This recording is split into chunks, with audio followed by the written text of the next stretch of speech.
এই যে পরিসংখ্যান নবম দশম শ্রেণীর এই একটা অঙ্ক থেকে আমরা গড়, মধ্যক এবং প্রচুরক কিভাবে করতে পারি সেটা আজকে আমি তোমাদেরকে দেখাব। তোমরা যদি এই একটা অঙ্ক থেকে গড়, মধ্যক, প্রচুরক নির্ণয় করতে পারো তাহলে গড়, মধ্যক এবং প্রচুরক তোমাদেরকে যেখান থেকে নির্ণয় করতে বলুক না কেন তোমরা খুব সহজেই করতে পারবা। তাই চলো আমরা এখন এই যে অঙ্কটা দেওয়া আছে এটার সমাধান করি।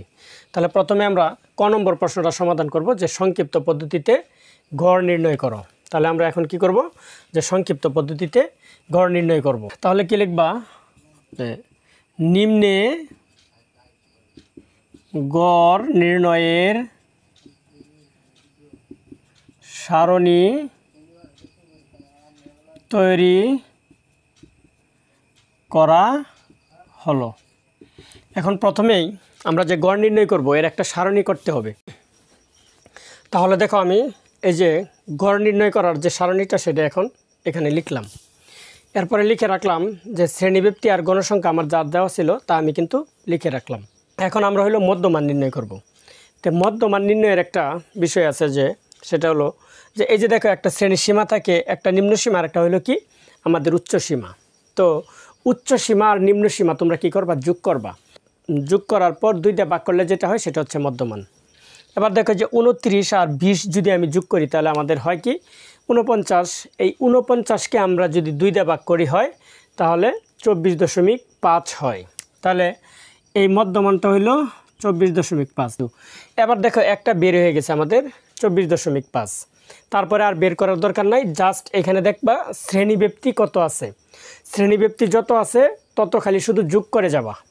এবার দেখো এখানে যে 20 থেকে 29 শ্রেণীব্যাপ্তি আছে 10, তাহলে 10 খালি যোগ করে যাবা। এই যে 24 আর 10 যোগ করলে কত 34.5।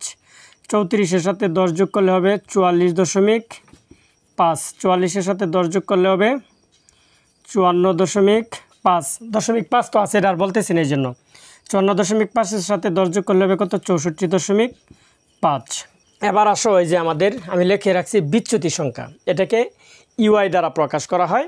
অনেক বইয়ে কিন্তু লেখা আছে ধাপ বিচ্যুতি সংখ্যা, একটা সূত্র দেওয়া আছে xi = এরকম একটা সূত্র দেওয়া আছে, সেটা কোনো লেখার দরকার নাই। এই সারণীতে গণসংখ্যা যেটার মধ্যে সবচেয়ে বেশি আছে সেখানে শুধু শূন্য বসিয়ে দিবা। দেখো তো এখানে গণসংখ্যা সবচেয়ে বেশি আছে কোনটাতে, এই যে এই শ্রেণীতে আছে, তার মানে এখানে কি হবে শূন্য বসাই দিবা। এটা হলো আনুমানিক গড় শ্রেণী। আচ্ছা, এখন আমরা এটাতে যে শূন্য বসিয়ে দিলাম, শূন্যর আগে কিন্তু সংখ্যা আছে -1, -2, -3, -4 এরকম। তাহলে শূন্যর আগে কি হবে -1, -2। আর শূন্যর নিচে কি, শূন্যর পরে কিন্তু সংখ্যা আছে, মানে শূন্য থেকে শুরু হয়, যেমন 0, 1, 2, 3, তারপরে নিচে কি হবে 1, 2। এইভাবে যতক্ষণ থাকে তোমরা শুধু লিখে যাবে জাস্ট। এখন দেখো এটা হচ্ছে কি fi গুণ ইউআই, অর্থাৎ গণসংখ্যা গুণ বিচ্যুতি সংখ্যা। এখন তাহলে গুণ করো, এই যে 2 আর 3 গুণ করলে কত 6, মাইনাস বিয়োগ আছে বিয়োগ চিহ্ন দিয়ে দিবা। 7 কে কত 7, তাহলে মাইনাস করে দিবা কত 7। এই শূন্য দ্বারা যদি 12 গুণ করো তাহলে কত হবে 0, অর্থাৎ শূন্য দ্বারা যেটাকে গুণ করো না কেন রেজাল্ট আসবে আমাদের 0। 1 দ্বারা যদি 7কে গুণ করো কত হবে 7। এবার 2 দ্বারা যদি 4কে গুণ করো 4 দিয়ে কত 8। এখন হচ্ছে যে সামেশন fi ইউআই, অর্থাৎ এইগুলা যোগ করব। তাহলে আমরা যোগটা কি করব, দেখো আগে প্লাসগুলা যোগ করব, তারপরে মাইনাসগুলা যোগ করব, তারপরে আমরা আবার বিয়োগ করব। দেখো এখানে আছে 7 আর 8 যোগ করলে কত 15, প্লাস আছে আমাদের 15 আছে প্লাস, আর মাইনাস কত আছে দেখো তো 13। তাহলে এটা কত লিখবা 13। তাহলে 15 থেকে 13 গেলে কত 2, অর্থাৎ সামেশন fi ইউআই হচ্ছে আমাদের 2। এবার আমরা কি করব গড়। সুতরাং গাণিতিক গড়ের চিহ্নটা হচ্ছে কি মূলত x bar.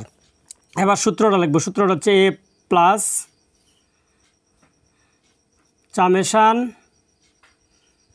fi ui by n into h।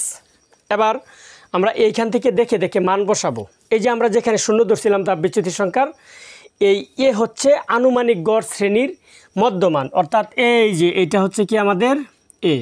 এটা তোমরা লিখে দিলে পারো, নাও লিখে দিতে পারো, কোনো সমস্যা হবে না। তাহলে এবার আমরা মান বসাই। দেখো এর মান কত, তাহলে 44.5 প্লাস এই যে দেখো সামেশন fi ইউআইটা হচ্ছে আমাদের 2, আর n মোট গণসংখ্যা কত বলো তো 33। আচ্ছা এন হচ্ছে মোট গণসংখ্যা। আর এই যে দেখো এইচ আছে, এইচ মানে হচ্ছে কি আমাদের শ্রেণীব্যাপ্তি। তাহলে শ্রেণীব্যাপ্তি আমাদের কত বলো তো 10, তাহলে লিখলাম। এবার এখানে আরেকটা গড় হয়তো বা লেখা যাবে 44.5 যোগ। এবার দেখো এই যে 10 আর 2 গুণ করে দিবা, 10 দিয়ে কত হয় আমাদের 20, আর নিচে কত আছে বলো তো 33। এদিকে হয়তো বা ভিডিও করলে আসবে না, তাই আমি এখানে চলে যাচ্ছি। বুঝতে পারছো কি? তোমরা আবার ওইখানে যাও না কিন্তু আমার মতো, আমার এখানে ভিডিও করলে হয়তো আসবে না, যার ধরুন আমি এখানে চলে যাচ্ছি। এবার এই যে 44.5 আছে, লিখো 44.5, আর এই যে প্লাস লিখো প্লাস। এবার এই 33 দ্বারা 20কে ভাগ করবা, যে 20 ভাগ 33, তাহলে আমাদের কত হয় 0.6060, এটা ভাগ করলে হয় এত। এবার এই 44.5 সাথে এটা যোগ করবা, 44.5 যোগ 0.6060, 45.106। তাহলে সুতরাং নির্ণেয় গড় আমাদের কত হবে 45.11। কি লিখে দিবা প্রায়। দশমিকের পরে যদি 3 নম্বর ঘরে 5 অথবা 5-এর চেয়ে বেশি সংখ্যা থাকে তাহলে 2 নম্বর ঘরে 1 যোগ করতে হয়, যোগ করে বাদবাকি সংখ্যা বাদ দিয়ে প্রায় কথাটা লিখে দিতে হয়।